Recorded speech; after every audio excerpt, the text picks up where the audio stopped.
Think your garbage disposal can handle anything? Let me show you what will destroy it from the inside.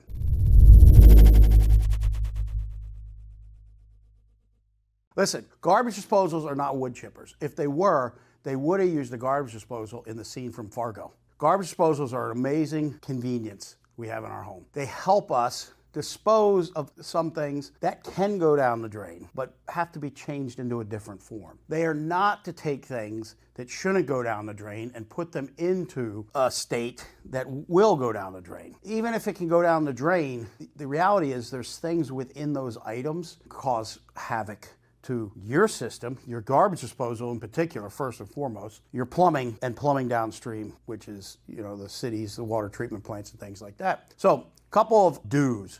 Do run water when you're grinding. When you're done grinding, allow the garbage disposal and the water to run for 10 seconds or so to make sure everything gets out of there. Occasionally put some orange peels into it. Occasionally some ice cubes, maybe some vinegar, things like that. Just some good housekeeping rules of thumb to take care of your garbage disposal. Get it so it's going to last and not give you a whole lot of trouble. Why do you want to run water while you're putting stuff in the garbage disposal? Well, because you need water in the pipes. You need water to carry away what's being ground up. The water acts as a lubricant to help the garbage disposal do its job and not just grind it up. If you were to not run water, it would be kind of like putting something in a blender. It would just change its form and it would stay there.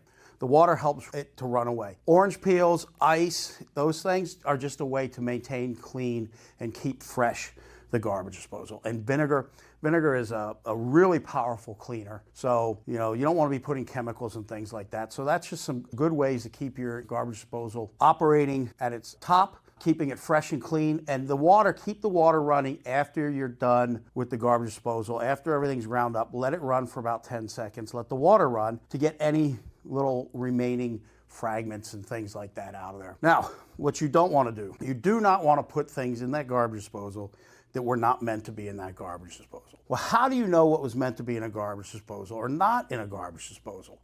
Well, there's this rule of thumb. If your grandmother wouldn't put it down the drain, don't put it in a garbage disposal. Now, I don't know if that can speak for everybody's grandmothers, but I think we get the point of that saying, right? Because garbage disposals weren't around forever. Not every home had a garbage disposal. They're kind of more of a modern convenience. And with that, they are not a composter. Compost should be composted. Items that you would compost should be sent to the compost. Okay? Eggshells should not go down. Popcorn should not go down.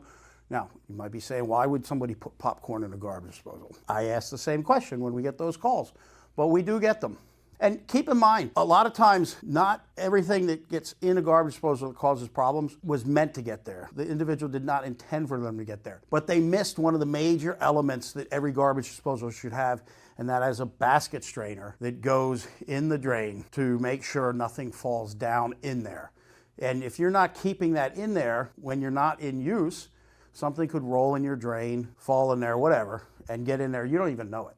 So there's a lot of times things get in there that there was no intention of it getting there and there was no knowledge of it getting in there. Do not stick your hand in a garbage disposal. I know you're going to say that's common sense, but common sense isn't so common sometimes. So do not stick your hand in your garbage disposal. Look, if it's not working, if it's jammed up, let me tell you something. Most garbage disposals are going to have a little fitting underneath them for a hex key.